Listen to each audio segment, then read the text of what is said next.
All right, welcome to the video here. We are going to be taking a look at perfect or square roots. So specifically, we're going to be looking at estimating square roots of non-perfect squares. This is a follow-up lesson to the previous one that we did. We started with the first one, taking a look at a non-perfect square, which were whole numbers, and how can we estimate those.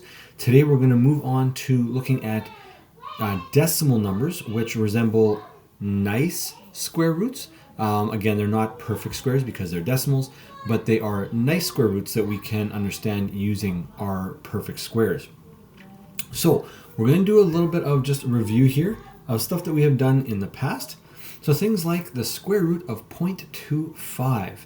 All right, now we know that a decimal cannot be a perfect square, but it resembles a perfect square. We know that 25, the square root of 25 is 5.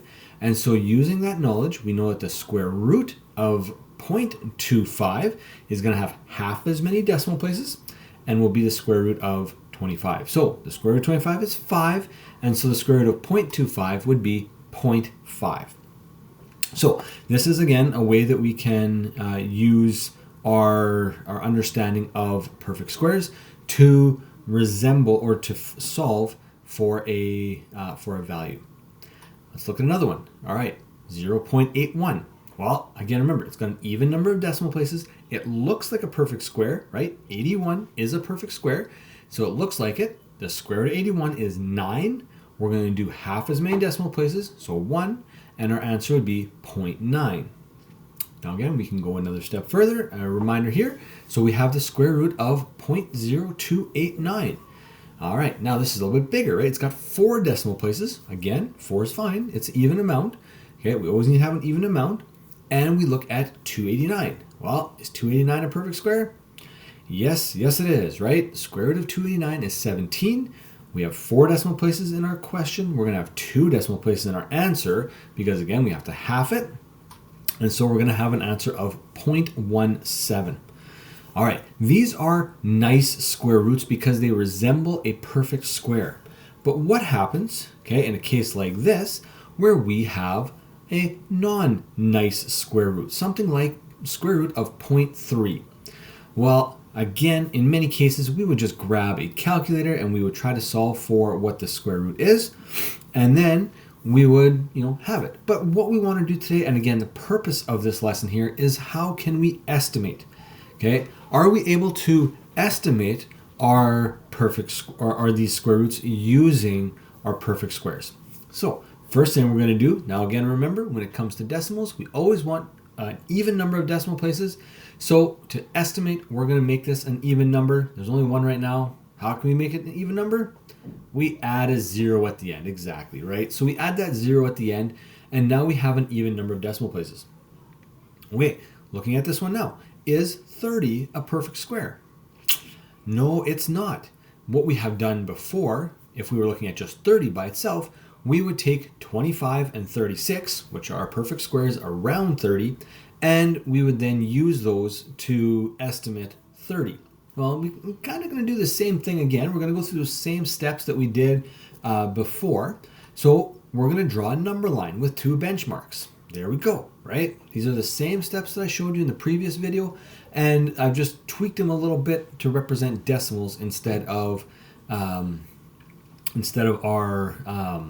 whole numbers. Okay, so our 2 benchmarks. Well, okay, the benchmarks will be the perfect squares above and below the desired root. Now, sorry, that shouldn't be perfect squares. That should be the nice squares, because again, 0.30 is going to be between 0 and 1, and that's just it's not going to work really well. So we want to get even more accurate, and so we're going to take 0.25 and 0.36, just like we would have if they were perfect squares. We would have taken 25 and 36. Now we're just doing the same thing, but we're doing it with decimals instead. Now we know that the square root of 0.25, we got to put the square root of the perfect squares on the bottom of the line, or the nice squares on the bottom. So we have 0.5 there, and we have 0.6 on the other side. So what we know is that the square root of 0.30 is going to be somewhere between 0.5 and 0.6, right? So 0.5 is on that side there, and then 0.6 on the other side. Our square root is going to be somewhere in between. All right, so step number 4 here is we need to estimate where along the line the desired square root is going to be.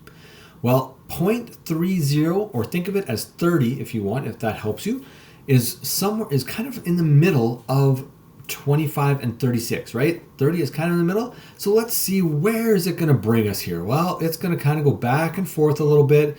It's going to settle, I'm going to say, right about there. Is that 100% accurate? Maybe, maybe not, but it's close, and it's going to help us to get a good estimate of the value. So let's use this to estimate. So last thing we need to do is, based on this location, we need to estimate the square root of the given number. Like I mentioned in the last video, if you have watched that one, if you haven't, that's fine. You can gladly go back and watch it. But in the last video, I mentioned that I wanted you to add in one extra decimal place. So in this case here, we have 0.5 and 0.6. So we should be adding in a 100th decimal place or a second decimal place. It's going to be 0.5 something. Well, this fits in between the two, or right between, so that's about a 5, right? Think of it as a 10 scale, so from 0 to 10. Well, it's about a 5, so we're going to add a 5 to the end, or a 4, I would say. Maybe it's a little bit low, so maybe a 4. So we could have either like 0.54, so we're adding that 4 on, or 0.55, where we're adding that 5 on. This is a way to estimate. Again, remember, all we're doing in this lesson here is estimating, trying to figure out roughly or approximately where it is. And again, an estimate is always a really good guess based on the previous stuff that we have. All right, let's go through and do a couple of examples. Okay, this one's actually pretty close, so it shouldn't be too hard. Right now, you can pause the video, give it a shot, draw out that number line, try to figure out what do you think the square root of 0.31 would be. And then you can unpause and we'll go through the answer. All right, welcome back. Even if it's still a little bit of a welcome back. We are going to check this one out here. So 0.31, okay, it looks very much like the 0.30 we just did. So again, it's also going to be between 0.25 and 0.36, right? So this should be what your number line looks like, because 31 fits between 25 and 36. Now the thing is, it's going to be a little bit farther up. Okay, so a little bit above the middle range. And again, because it's above the middle range, I'd probably say somewhere in the, again, 5 or 6 range. I'm going to go a little high usually. I'll often round up or go up a little bit with these. So I'm going to say it's roughly about 0.56. Did you get the same one? Did you get 0.55, 0.57, somewhere in that range? That was great. Okay, those are awesome values. Again, you shouldn't be having 0.51 or 0.65. Okay, it's got to be 0.5 something, and it should be in that 0.55, 0.56, 0.57 range. Okay, somewhere in that neighborhood, we need to have our value. Okay, but if you got it around 0.56, awesome job. Great job in estimating. Let's try another one, maybe a little more difficult. Here we go, 0.92. Again, pause the video, try it out, and we'll come back really quick.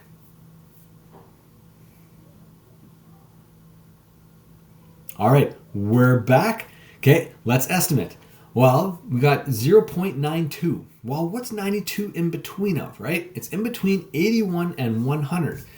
So what's this going to look like? Now, this is where it can be a little bit tricky. 81 will be exactly 0.81. 100, well, we have 2 decimal places, so it's going to be 1.00. Okay, which is maybe a little bit different when we think of that. So I'm just going to bring in here, right, the 1.00. Now that's 100. This is 81. Always 2 decimal places in this case, or even numbered decimal places. We have 2 decimal places in our question here, so we're going to try to always have 2 decimal places in our estimates as well. Now with those, okay, 0.81 is 0.9. 1.00 or 100 is the square root of that is 10 or 1.0. Okay, so again, it will be like in the tenths. We'll get into the 100 stuff a little bit later on. Where does this one fit? Well, I'm going to say it fits roughly about there. Okay, I would say it's a little closer to the 100 than it is to 81. So it's going to be a little bit closer to the 1 than it is to 0.9. So again, use a 10 scale. right? Think of this as being 0 and this as being 10. It actually kind of is, right? Well, this is on a scale roughly about a 6 or a 7. So I would say a 6 or a 7, so 0.96 or 0.97. Let's see, what did I put on there? I did 0.96. Okay, if you had 0.97, that's great as well. Okay, awesome job. Again, it's working through and trying to get a good estimate. On your assessment or your test or your weekly progress check later on, okay, I'm not going to be taking a look at did you get the exact right answer. No, I'm going to be looking at did you show your work and estimate a good answer. If the answer is way off, yes, I'm going to mark that and I'm going to question that a little bit. But I'm looking, did you get a good answer? Did you have a good estimate in there? And there's a range of good answers in that. All right, let's try another one here. Now we're going to add in 4 decimal places, so we're going to have to think through that one a little bit more. Okay, give it a shot. We'll pause the video for a little bit and then jump right back in.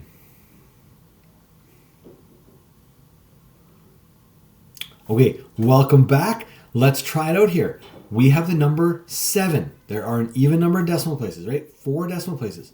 So 7 fits right between the 4 and the 9. When we put those onto our number line, we're going to have 0.0004 and 0.0009, which then the square roots are 0.02 and 0.03. Now, like I said earlier, always just add one more decimal place. So we're adding it to the 2. It's going to be 0.02 something, okay? We're not totally sure what that something is going to be quite yet, but we have to try to, manage it and estimate it as best as possible, okay? All right, where does the 7 fit between the 4 and the 9? Well, I'm going to say about there. Do you agree? Is that where you had yours too? I hope so, or somewhere close at least. All right, this is definitely looking closer to the 9. So we're going to be looking at a 7 or 8 in this case. I'm pretty sure I had a 7 on here. I don't know exactly. I'm not even looking at my notes here. But I'm pretty sure I had a 7 on there. So we're going to add a 7 on. I think, let's check. Oh, 6. Huh. I would probably say a 7.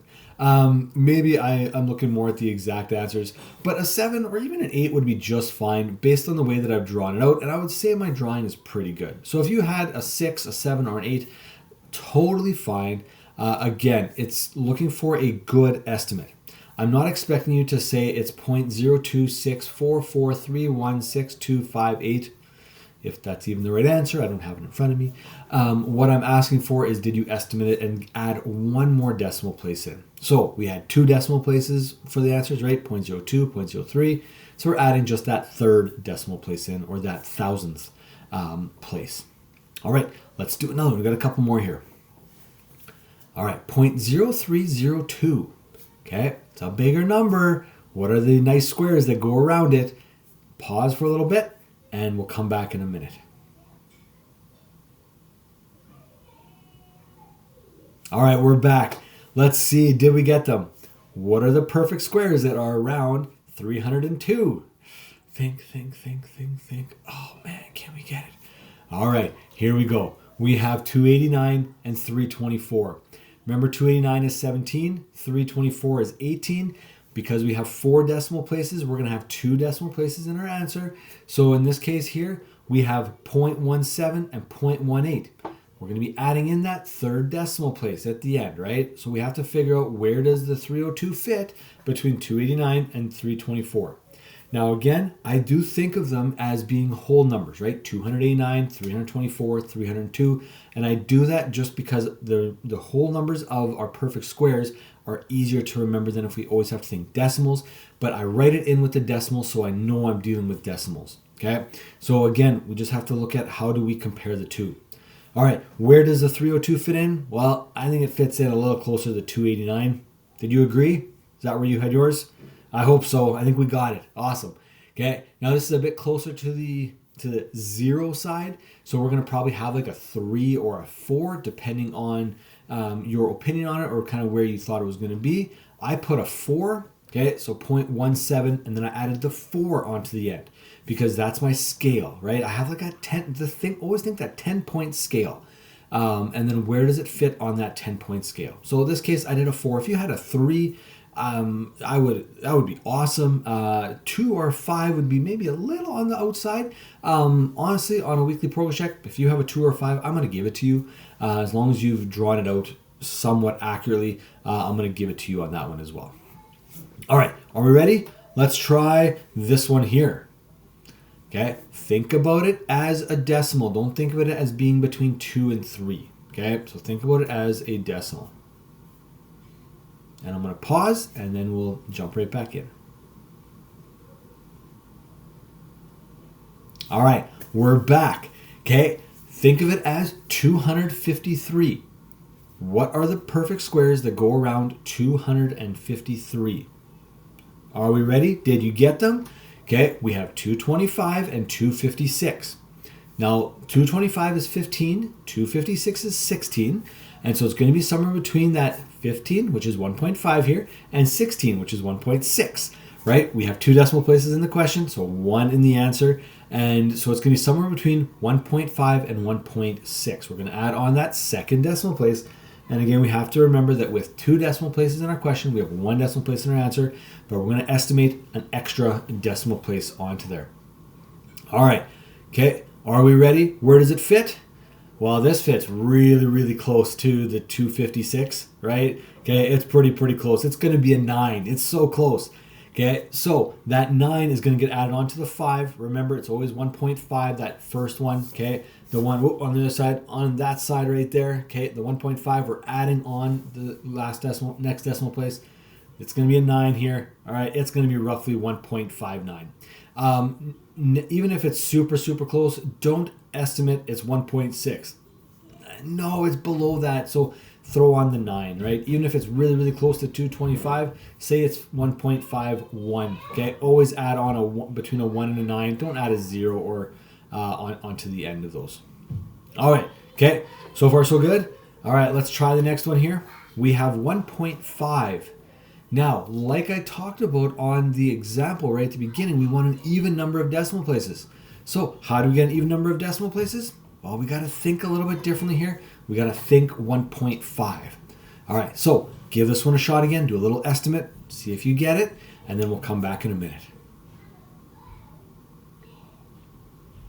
All right, we're back. Okay, we're ready to go. What are the perfect squares that go around 150, right? We got to think that 150 in there. So the perfect squares around there, we're going to have 144 and 169, okay, which is between 12 and 13, or in this case, 1.2, okay, right? So we got 1.2 on that side, we got 1.3 on this side here. All right, where is this going to fit in? Well, it definitely fits in closer to the 1.44, okay, so it's going to fit in a little closer there. So again, we're going to be looking at like a 2 or a 3 is going to be my guess, based on where I've put it. Okay, again, it's an estimate. We're trying to find the best answer. Okay, so about a 3, a 2. So we're going to say 1.2. Let's see, what did I say? I said 1.22. Awesome. Okay, if you said 3, that's great too. 1.22 is going to be our estimate because it is very close to that. All right, do we think we have it? I hope so. All right, move on to the assignment. Work on the questions. Again, remember to always draw a number line, 2 benchmarks, okay, which are our nice squares that go on either side. And then we're estimating in between by adding in 1 decimal place. You don't have to add in 7 decimal places and try to be super accurate, because I'm just going to assume that you're cheating and using a calculator. Add in 1 extra decimal place. That's it, and that will be perfect. All right, till next time, enjoy.